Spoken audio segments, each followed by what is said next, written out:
ಆಶ್ರಯಿಸಿದೆ ನಿನ್ನ ಯೆಹೋವ ನೀನೆನ್ನ ಪ್ರಾರ್ಥನೆಗೆ ಕಿವಿಗೊಟ್ಟು ಆಲೈಸಿದೆ.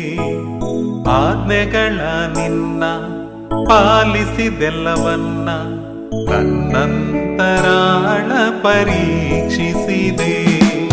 ನಿನ್ನಿಂದಲೇ ಬದಲಾದೆ ನಾ,